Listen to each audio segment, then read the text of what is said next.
There's a lot of nervous energy to be spent over the next couple weeks ahead of the November 29th Iron Bowl as we get to see um, a nightmare in Jordan Hare Stadium for somebody, whether it's Auburn or Alabama.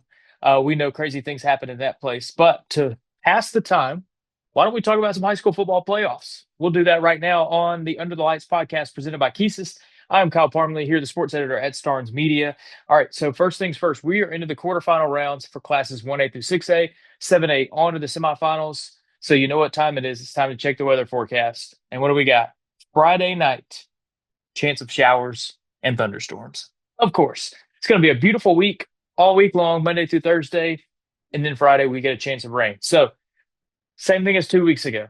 As of this recording, no games have been changed to Friday or from Friday. We'll see what happens. If there's some schedule changes, the forecast surely will change throughout the week. But we're going to go as if all the games are on Friday night because here in the Under the Lights area, we've got four of our teams left, and all four of them looking to make big things happen here in the quarterfinals. We talked about it. Class 7A down to the semifinals, but none of our teams made it past the first round. So if you want to really look, if you want a game, 7A semifinal between Thompson and Central Phoenix City this week. Oh boy, that is going to be an awesome football game. Um, More than likely, you would say it's most likely that that's going to be the state championship game de facto because those have been the two best 7A teams all year long. So we'll see how that one goes. However, under the lights area, we've got three 6A teams, one 5A team left. So let's get started. All right, game of the week. Last week was a great one at Waldrop Stadium. Homewood takes down Hartsville 31-24. For a full breakdown of our round two playoff slate, go to the Under the Lights YouTube channel. You can get there by the link in the description of this video for a full breakdown on last Friday night. So, game of the week is going to feature the Homewood Patriots once again because Homewood at 11-1 is heading to undefeated 12-0 Clay Chalkville, potentially the last game at Cougar Stadium.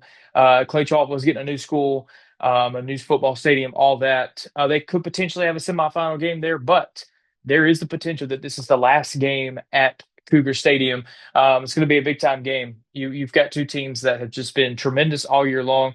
Last week, this Clay Chalkville team really responded. They were a little bit sluggish in the first round game against Jackson Olin, but they came out against Gadsden City, ran away with a 44-7 win. I think the most impressive stat to me was Clay Chalkville running for 330 yards on the ground. We've talked a lot this year. Quarterback Aaron Fry, wide receiver Corey Barber, they've got a great connection.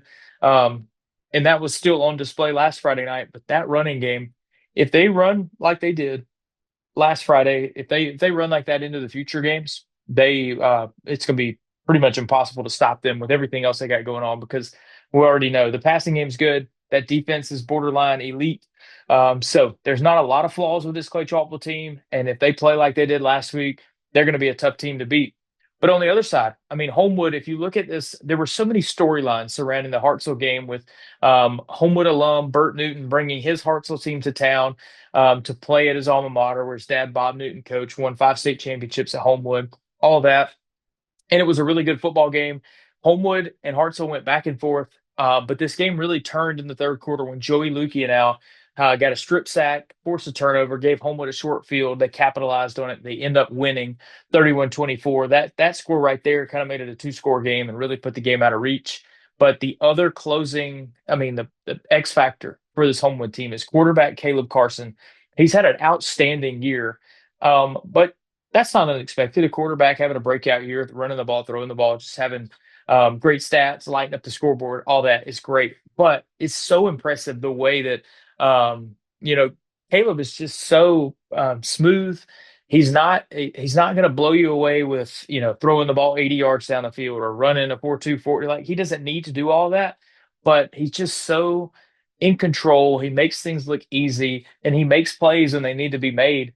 It's really funny when you kind of when you get great players a lot, coaches will give these guys freedom to make things happen, and you live with the things, you live with some mistakes because of the high reward that comes with these kind of guys being empowered to make plays. And there was no further evidence of that on Friday night. If you remember back to the only game Homewood's lost this year was that loss to Mountain Brook that Mountain Brook converted the crazy 2-point conversion that you've all seen on SportsCenter and the like.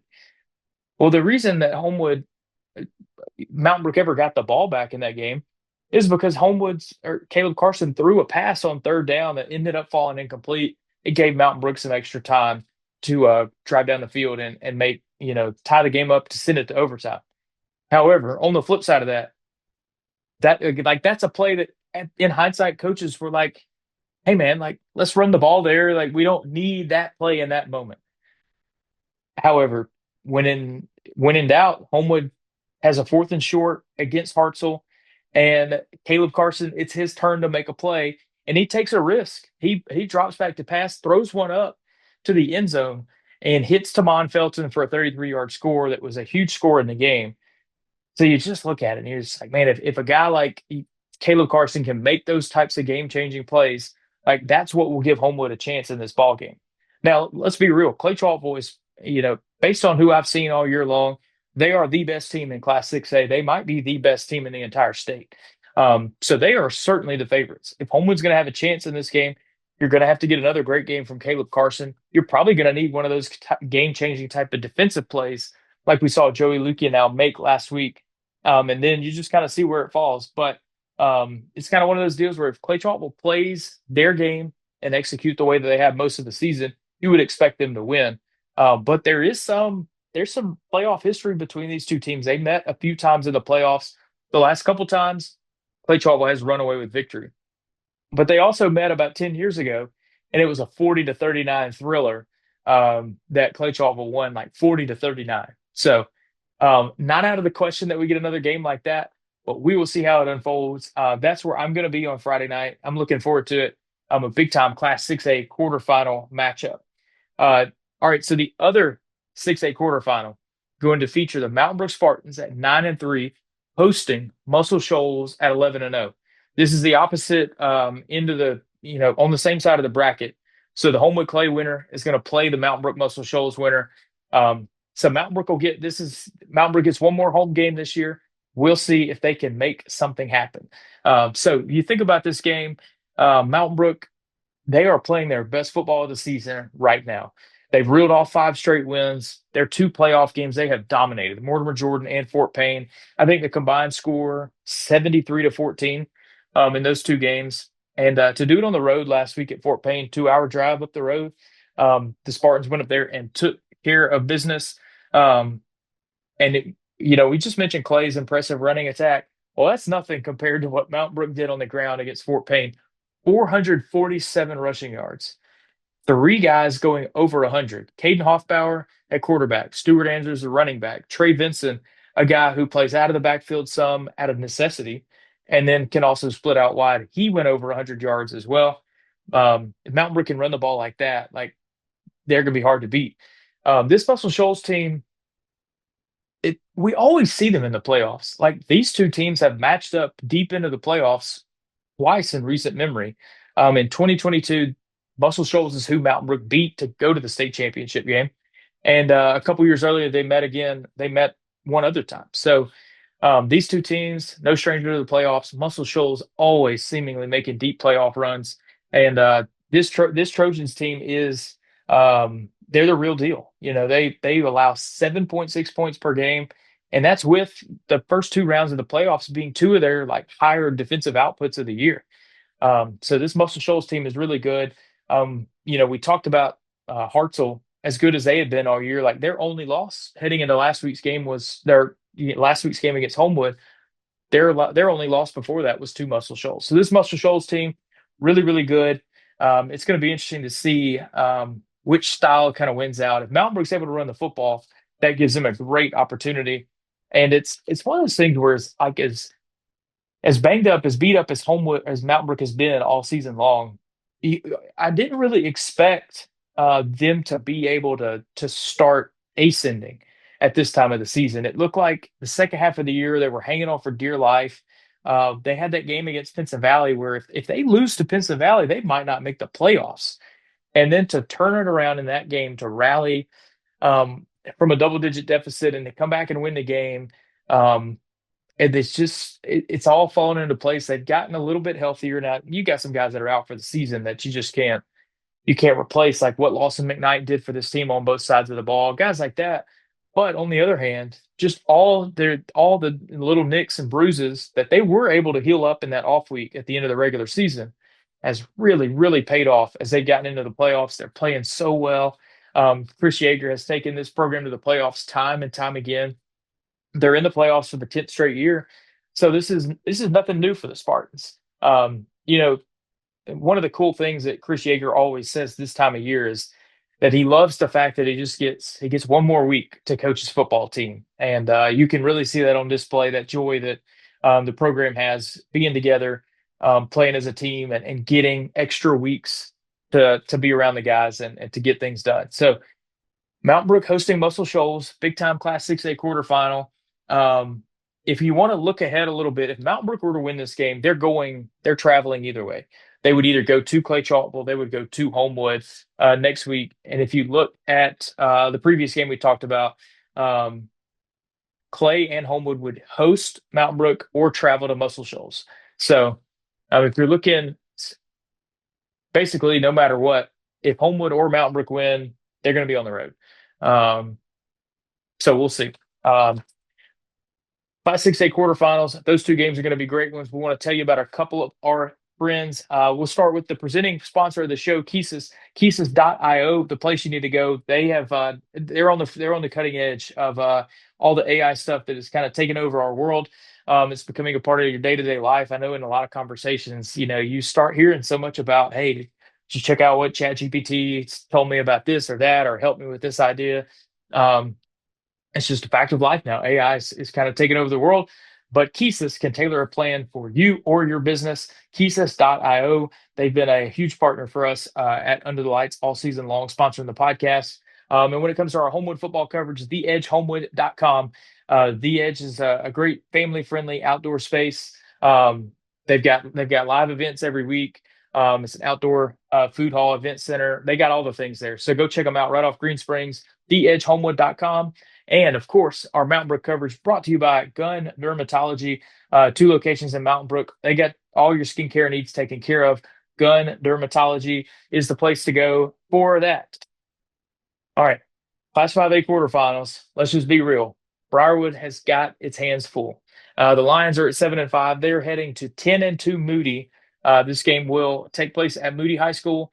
Um, this Moody program has been on another level since Jake Gaines got there 4 years ago. Um, but if you want some silver linings, Briarwood is easily playing the best football that it has all season long. This team was kind of a little bit of a slow start for the second straight year, but once they rounded into form, they started kind of chipping away, they getting some wins and all that. Even at 5-5, winning the region, you just didn't know what to expect of this Briarwood team. That first round matchup with Leeds, Leeds was a team that had already beaten the Lions earlier in the year, and it's kind of similar to Mountain Brook. It's like, well, what do we really expect out of Briarwood once they get to the playoffs? Not 100% sure. So they get to the playoffs, and then getting to see them against Leeds, it's like, wow, that was Briarwood's best game of the year, hands down, in a 28-3 win over the Green Wave. Well, what do? They followed it up last week with easily their best game of the year, a 42-7 win over Russellville. So the Lions are peaking at the right time, absolutely, and they've got enough to cause Moody some issues. But this Moody team is, they're on another level. I mean, they put up 60 last week against Priceville in that second round win, and you kind of think about what Jake Gaines has done in his 4 seasons as head coach. They've won double-digit games each of the 4 seasons, made the playoffs, won at least a playoff game. They're in at least the quarterfinals for the third straight year. They were the runner-up in 5A last year. He has got this program dialed in. They're winning a ton of games. They're only 2 losses this year. At the start of the year, they went over to Gainesville, Georgia, which is where former Hoover coach Josh Niblett coaches now, and they took their lumps there. And then midway point of the year, they lost pretty handily to Auburn, who's in the 7A semifinals. The 7A semifinals. Yeah. And we're talking about 5A ball here. So this Moody team, they're the real deal. They've hardly been threatened outside of that. A rivalry game towards the end of the regular season with Leeds was tight. And I'm imagining that Briarwood coaches are going to be watching film of that game to get somewhat of a blueprint on, hey, what can we do in this ball game? But I will say, like the way that Briarwood's coaches have been able to kind of retool this defense. Garrett Witherington going down middle of the year is tough because you build your whole scheme around this one guy and the way he can wreck a game. And so they had to kind of figure out how they wanted to play, what they wanted to do. And Matthew Forster and crew have definitely done that. And then on the offensive side of the ball, it's been so impressive.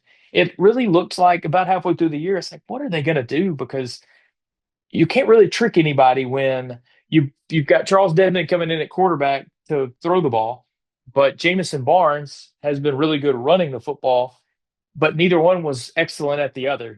So it just seemed kind of they were trying to find themselves. They didn't really know. They didn't really have an identity. But over the second half of the season, can't say enough about what Charles Dedman has done from that quarterback spot. Just really taking command of that offense. Um, really getting guys like Sam Canale who moved over to the offensive side of the ball to really help them out there, give them a weapon on the outside. He has just continued to grow into his role. You got guys like John Campbell that are popping off big plays every week. You got a steady running back like Eli Thompson who's making things happen, and they just that whole offensive unit is getting better and better each week, and you're really starting to see that. So heavy challenge ahead at Moody, but we'll see. We'll see if Briarwood can kind of make some things happen and give them a run. So you got to think. You look at this on paper and you just think uh, Moody is going to take care of business. But we are in the playoffs, and you never know what happens once you get to the playoffs. So those are the three games we've got this week. We're only four teams left in the Under the Lights coverage area. It has been so much fun this season. Hopefully, a few more weeks for our teams to still make some things happen and create some good stories to tell as we go here. But yeah, I mean, one more thing from last Friday, just being out at Waldrop Stadium as Homewood is able to notch another win. Like those are the cool moments. Seeing a team um, win a couple of games in the playoffs, start to make that run. Because these are once you get to the quarterfinals for any of these teams, like this is a special season, no matter how it ends up. So, especially for the teams like Mountain Brook getting back to this point for Homewood, I think Homewood this is their third quarterfinal appearance in the last. Let's see here, I had it written down. Quarterfinals for the first time they made it in 2022, and this is their third quarterfinal appearance in the last 18 years. So, like no matter what, like this has been a really special year for the Homewood Patriots. And if you want to look at Briarwood quarterfinals for the first time since 2019, and so this is good stuff. So that's all we got. Friday night is coming. Hopefully, we'll see. We'll see what the weather does. We'll see what the coaches react, and if any games get moved. But otherwise, stay tuned. Follow us on the socials. I'm at Kyle Parmley on X. We'll be keeping you in touch all week with this podcast, with the weekly previews, and all the other information you need to know. So stay tuned. Check out all things under the lights at the link in the description of this video. Friday night will be here before you know it. We'll have a good time in the quarterfinals. Big thanks to all of our partners this year, especially our friends at KEYSYS for sponsoring the show. We'll catch you next time.